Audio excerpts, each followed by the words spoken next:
Why is Indiana interested and so involved in wanting to sort of be at the forefront of this nuclear energy discussion? I think the catapult in terms of this extreme interest is from data centers, and that's due to the fact that we've got a great business climate in general. We're an entrepreneurial state, so when the demand for electricity has been as flat as a pancake up until a couple, 3 years ago, and data centers, chip factories, battery factories, they use a lot of electricity and ironically a lot of water too for the cooling. So every state is now trying to jockey into position to get that for economic development. So on electricity, for instance, in our entire state, we only produce 20 gigawatts. And I thought we had to at least produce more than that by a factor of several, because one of these data centers can use a gigawatt of electricity, and we produce just 20. So you can see that would put a strain on existing businesses and households, and the demand for increased electricity is now looking like a hockey stick, not flat out as far as you can see. So then it begs the question, how are you going to produce it? Solar and wind can only go so far in terms of how they contribute to base load, and we've been totally dependent at one time on coal, and we're trying to make sure that we don't decommission those plants when there's this increased demand for it. Natural gas is probably going to be that bridge as you convert coal facilities into something else. Each one of those takes a good while on the permitting, and then the technology is a whole other issue. Nuclear now is one that the other side of the aisle wasn't very interested in. Now they are, because of course it's the one fuel that doesn't produce any greenhouse gases, and all the others based on fossil fuel would. So it's kind of gotten its moment of relevance from the need for energy.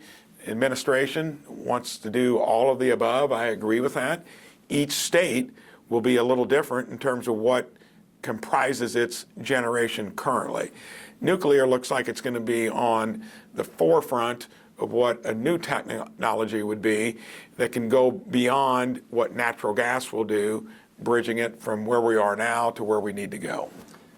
Why is Indiana well positioned, or why should we seize this opportunity?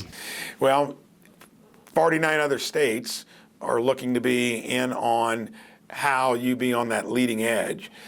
The fact that probably 2/3 of them wouldn't have the water supply you'd need for the cooling component, and we're a state that would be probably in the 15 of the 50 states in a better position than the other 35. So everyone's trying to jockey for that position, because whoever gets it right, it'll have a multiplier effect in terms of economic development in general. Even in Indiana, there's been a discussion when you look at our universities. You look at Crane, who's now got a reputation within the defense industry of being a place that's high on the leading edge of technology. There's been a concept called the quantum corridor, which just means all kinds of stuff associated with technology and what we're looking at in the future that would stretch from the region down through Lafayette, Indy, Bloomington, and then Crane in southwestern Indiana. So we're well positioned due to the business climate I mentioned earlier. Companies want to come here.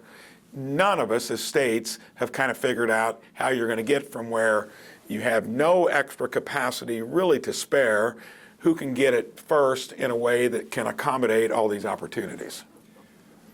So how are you trying to position Indiana to be a leader in the conversation, if not the development? So in the 6 years I spent in the U.S. Senate, I was in that conversation with about 10 or 11 other senators, and we were discussing what that new look's going to look like in terms of a broad array of subjects. Electricity and the generation of it was one component due to EVs. You can see where that may not be going at the speed at which they thought it was going to, because the consumers haven't quite gotten used to that. Who knows where that's going to take us? But when you brought data centers involving the future, that means that you're talking about AI, artificial intelligence. And geopolitically, we got everyone wanting to be at the forefront of it. And unless you're going to have the ability to generate electricity, you're not going to be a player in AI. So that's kind of the dynamic underlying things.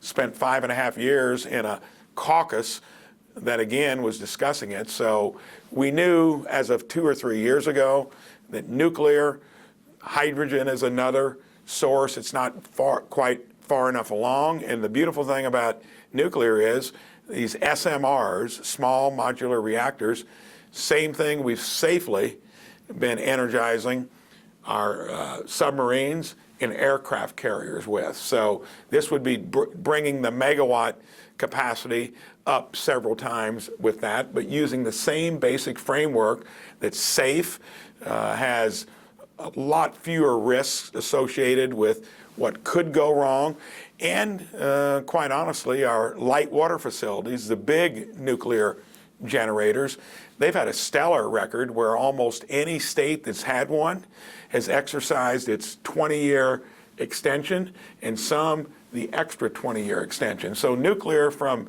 maybe a little bit of a issue early on, has now become very, very safe, and the SMRs take almost all of that risk out of play.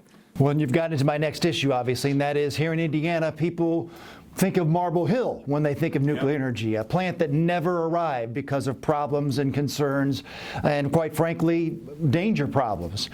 Nuclear energy just, quite frankly, scares a lot of people. Why shouldn't it scare people? Well, you still got those memories. Like 3 Mile Island was the one that Marble Hill got shut down due to that.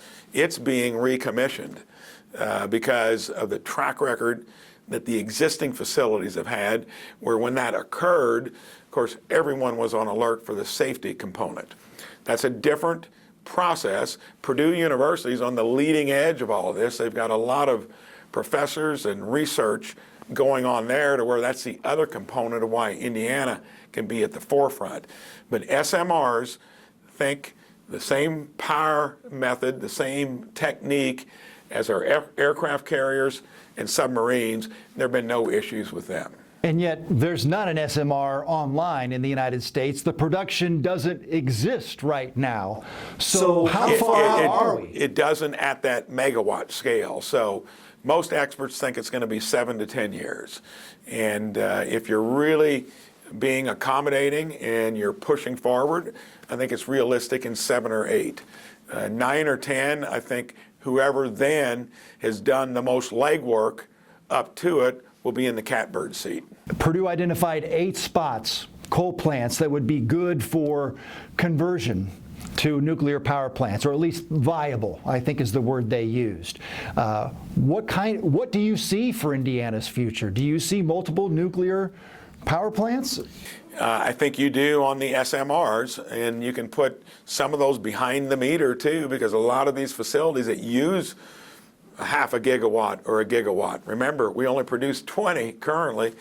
You know, they'll have their own dedicated facility, and part of what I'm going to try to do is make sure that when they do it, they actually produce more than what they're going to use, so they can put some back on the grid.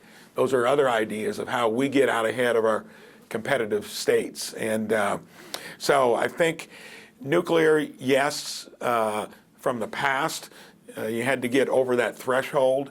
That happened in the caucus I was in about 3 years ago, because for the folks that want greenhouse gases controlled, it's the only one that does it and where you can scale it.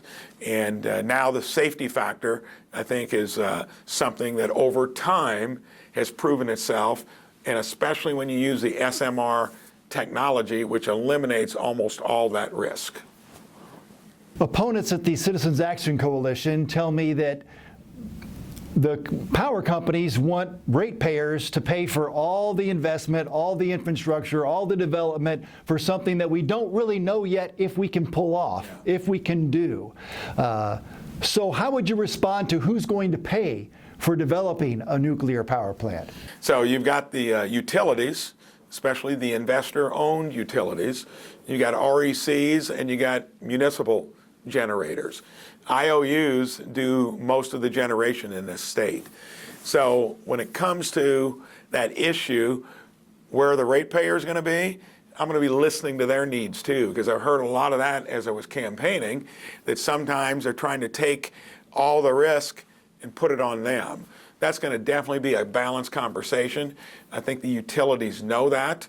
So that's going to be something that I'll be involved with to make sure it is balanced so that we don't be too risk averse on account of that issue, but also make sure that we're not putting all the risk on the shoulders of the ratepayers. We'll find that sweet spot, that right balance. Governor, I know this is something that you wanted to talk about. Is there anything we didn't touch on this issue that you think is important to get out there? No, I think that when something changes so dramatically, like thinking we're not going to need any more electricity for as far out as you can look, and it turns on a dime like it has, it creates a lot of opportunity.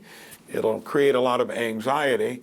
And I feel like I'm in a good place to be able to get through it. Spent 37 years running a business where you were constantly having to look at new horizons, new ways of doing things. How do you pay for it along the way? And then the tutorial, I think I had 6 years in the Senate. It happened to be a place where I spent a lot of time. And now you come back and it's really been dropped into the laps of states and governors and legislatures to see who runs with it.